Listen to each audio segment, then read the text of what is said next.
25 দফা দাবিতে আগরতলার ত্রিপুরা কর্মচারী সমন্বয় কমিটির মহা মিছিল।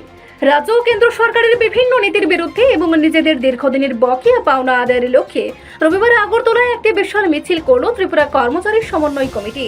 প্যারাডাইস চৌমুহনী এলাকা থেকে শুরু হয়ে মিছিলটি শহরের প্রধান সড়কগুলি পরিক্রমা করে।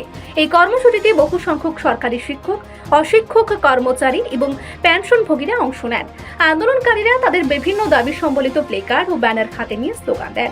সংগঠনের সাধারণ সম্পাদিকা মহুয়া রায় জানান, রাজ্য স্তরে 14টি এবং জাতীয় স্তরে 11টি মিলিয়ে মোট 25 দফা দাবি নিয়ে তারা এই আন্দোলন সংগঠিত করছেন। রাজ্যভিত্তিক মূল দাবিগুলোর মধ্যে রয়েছে শূন্য পদে দ্রুত স্থায়ী শিক্ষক ও কর্মচারী নিয়োগ করা, চুক্তিভিত্তিক ও আউটসোর্সিং এর মাধ্যমে নিয়োগ বন্ধ করা, অনিয়মিত কর্মীদের স্থায়ীকরণ এবং বছরে দুবার মহার্ঘ ভাতা দেওয়া, এছাড়াও বকেয়া ডিএ ও ডিআর প্রদান, অষ্টম রাজ্য বেতন কমিশন গঠন, ডাই ইন হারনেস ব্যবস্থার পুরনো নিয়ম ফেরানো, ফিক্সড পে কর্মীদের নিয়মিত বেতনক্রম চালু করা এবং 10,323 জন চাকরিরত শিক্ষকের বিকল্প কাজের ব্যবস্থা করার জন্য দাবি জানানো হয়েছে।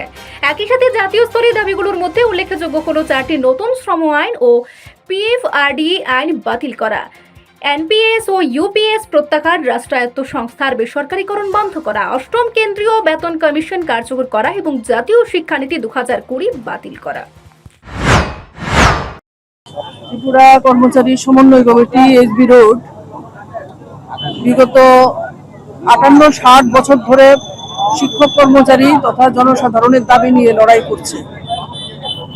আমরা বিভিন্ন সময় বিভিন্ন সরকারের কাছে দাবি পেশ করেছি, কিন্তু 2018 সালে পর থেকে যে সরকারটা আমাদের রাজ্যে এসেছে, আমরা দেখেছিলাম এই সরকার নির্বাচনের আগে বিশেষ করে শিক্ষক কর্মচারীদের জন্য বহু প্রতিশ্রুতি তারা দিয়েছিলেন এবং সেই সমস্ত প্রতিশ্রুতি পূরণের ক্ষেত্রে এই বিগত 8 বছরে তাদের কোনো ভূমিকা নেই।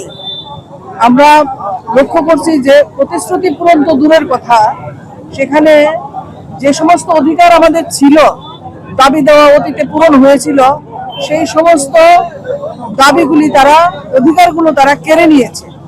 আমাদের পেনশনের অধিকার কেড়ে নিয়েছে, আমাদের ডাইন হারনেসে চাকরি পাওয়ার অধিকার কেড়ে নিয়েছে, 10,323 শিক্ষকের যে চাকরি দেবে বলেছিল সেই সুবিধা কেড়ে নিয়েছে। 10,323-এর অমূল্য প্রাণগুলি আজকে ঝরে যাচ্ছে।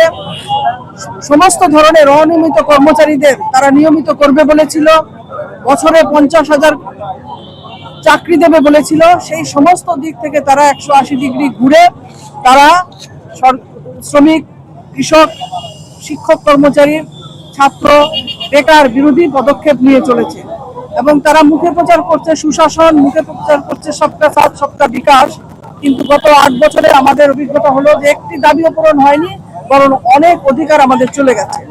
আমরা ধারাবাহিক লড়াই সংগ্রামের মধ্য দিয়ে সরকারের দৃষ্টিতে বিষয়গুলো আনবার চেষ্টা করেছি, কখনো আমাদের বাধা দেওয়া হয়েছে। এখন পর্যন্ত আমাদের মিছিলে এরকম কোনো আপত্তি আসেনি। আমরা আশা করছি যে আজকে রাজপথে আমাদের এই শিক্ষক কর্মচারীদের জমায়েতের মধ্য দিয়ে যে রাজপথের গর্জন, আমাদের প্রশাসনের যে সর্বোচ্চ কর্তা ব্যক্তিরা রয়েছেন, রাজ্যের মন্ত্রীবর্গ রয়েছেন, মুখ্যমন্ত্রী সহ, মুখ্য সচিব সহ, তাদের দৃষ্টিতে আমরা আমাদের দাবিগুলো আজকে পেশ করতে পারবো। ভবিষ্যতে আমাদের লড়াই আবার চলবে এবং দাবি পূরণ না হওয়া পর্যন্ত আমরা আমাদের কর্মসূচি সেখানে চালিয়ে যাব। দেশীয় কতগুলি দাবি রয়েছে? আমাদের দাবি রয়েছে, সর্বভারতীয় দাবি রয়েছে 10 দফা এবং রাজ্যের রয়েছে 14 দফা। এই 24 দফা দাবিতে মূলত আজকে আমাদের কর্মসূচি। সারা দেশে যে অর্থনৈতিক সংকট, বিশ্বে যে যুদ্ধ পরিস্থিতি, তার প্রভাব আমাদের ত্রিপুরা রাজ্যেও আমাদের সাধারণ মানুষের জীবনেও দেশের প্রতিটি নাগরিকের উপর পড়ছে। আপনারা দেখছেন যে কি ধরনের দ্রব্যমূল্য বৃদ্ধি পাচ্ছে। পেট্রোল ডিজেলের মূল্য বৃদ্ধির সাথে সাথে সমস্ত ধরনের মূল্য বৃদ্ধি পাচ্ছে, ওষুধের মূল্য। শিক্ষক কর্মচারীরা এবং সমস্ত অংশের মানুষ, আমাদের যে পারচেজিং ক্ষমতা, রিজার্ভ ব্যাংক বলছে তার হিসাবে যে পারচেজিং যে ক্যাপাসিটি, সেইটা কমে গিয়েছে। মানুষ যেটা আয় করছে তাতে তার জীবন জীবিকা নির্বাহ করতে পারছে না। এই অবস্থায় দাঁড়িয়ে দেশের সরকারকে অবিলম্বে পদক্ষেপ গ্রহণ করা দরকার বলে আমরা ত্রিপুরা কর্মচারী সমন্বয় কমিটি এসবি রোড মনে করি। রিপোর্ট সংবাদ প্রতীক্ষা।